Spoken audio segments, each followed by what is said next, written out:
महाशिवरात्रि का दिन भगवान शिव के आशीर्वाद को प्राप्त करने का दिन है। इस दिन व्रत रखते हैं और शिव परिवार की पूजा करते हैं। पूजा के दौरान महाशिवरात्रि व्रत कथा को सुनना फलदायी होता है। एक बार माता पार्वती ने भगवान शंकर से पूछा कि आपकी कृपा पाने के लिए कौन सा सबसे सरल व्रत पूजन है। तब भगवान भोलेनाथ ने माता पार्वती को शिवरात्रि व्रत की महिमा और व्रत और पूजा विधि बताई। उसके साथ ही उन्होंने महाशिवरात्रि व्रत की कथा सुनाई। शिव पुराण की कथा के अनुसार गांव में एक शिकारी रहता था। पशुओं की हत्या करते वह अपने कुटुंब को पालता था। वह एक साहूकार का ऋणी था, लेकिन उसका ऋण समय पर न चुका सका। क्रोधवश साहूकार ने शिकारी को शिव मठ में बंदी बना लिया। संयोग से उस दिन शिवरात्रि थी। शिकारी ध्यान मग्न होकर शिव संबंधी धार्मिक बातें सुनता रहा। चतुर्दशी को उसने शिवरात्रि की कथा सुनी। संध्या होते ही साहूकार ने उसे अपने पास बुलाया और ऋण चुकाने के विषय में बात की। शिकारी अगले दिन सारा ऋण लौटा देने का वचन देकर बंधन से छूट गया। अपनी दिनचर्या की भांति वह जंगल में शिकार के लिए निकला, लेकिन दिन भर बंदी गृह में रहने के कारण भूख प्यास से व्याकुल था। शिकार करने के लिए वह एक तालाब के किनारे बेल वृक्ष पर पड़ाव बनाने लगा। बेल वृक्ष के नीचे शिवलिंग था जो बिल पत्रों से ढका हुआ था। शिकारी को उसका पता न चला।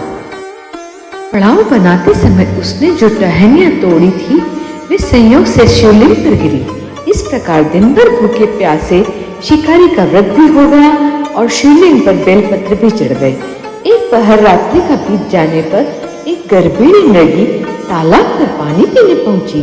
शिकारी ने धनुष पर तीर चढ़ाकर जो ही प्रत्यांचा खींची, मृगी बोली, मैं गर्भिणी हूँ, शीघ्र ही प्रसव करूंगी।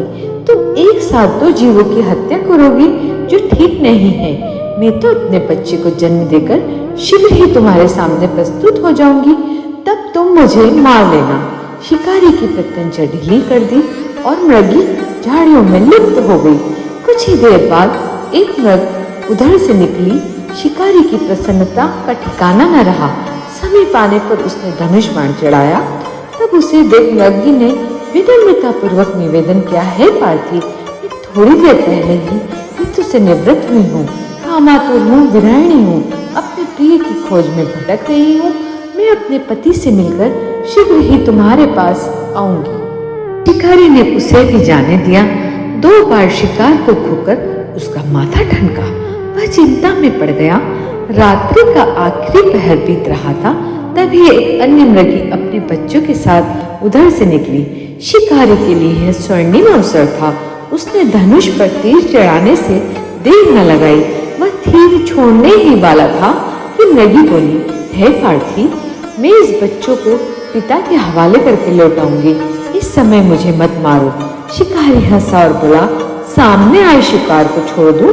मैं तो ऐसा मूर्ख नहीं। इससे पहले मैं 2 बार अपना शिकार खो चुका हूँ। मेरे बच्चे भूख प्यास से तड़प रहे होंगे। उत्तर में मृगी ने फिर कहा, जैसे तुम्हें अपने बच्चों की ममता सता रही है, ठीक वैसे ही मुझे भी।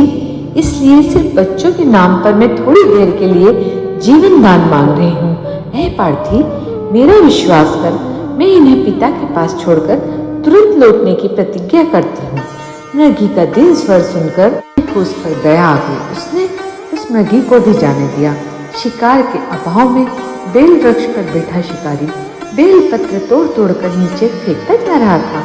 वो फटते तो हुई एक हष्ट पुष्ट मृग उसी रास्ते पर आया। शिकारी ने सोच लिया कि इसका शिकार तो वह अवश्य करेगा।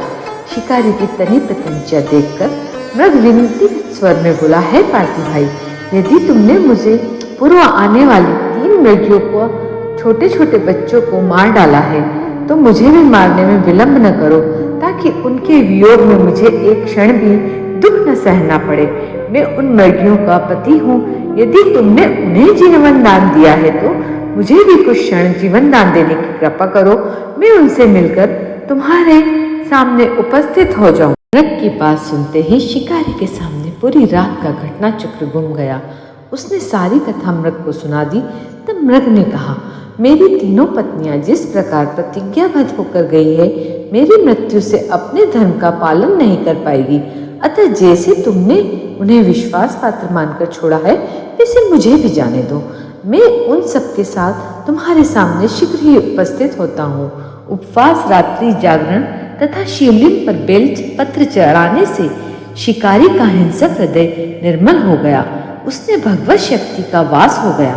धनुष तथा बाण उसके हाथ से सहज ही छूट गए।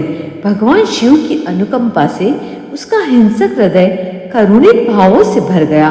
वह अपने अतीत के कर्मों को याद करके पश्चाताप की ज्वाला में जलने लगा। इस तरह महाशिवरात्रि के दिन व्रत करके पूरे दिन विधि विधान से पूजन कर इस कथा को सुनने से विशेष फल की प्राप्ति होती है, ऐसा पुराणों में कहा गया है। हर हर महादेव।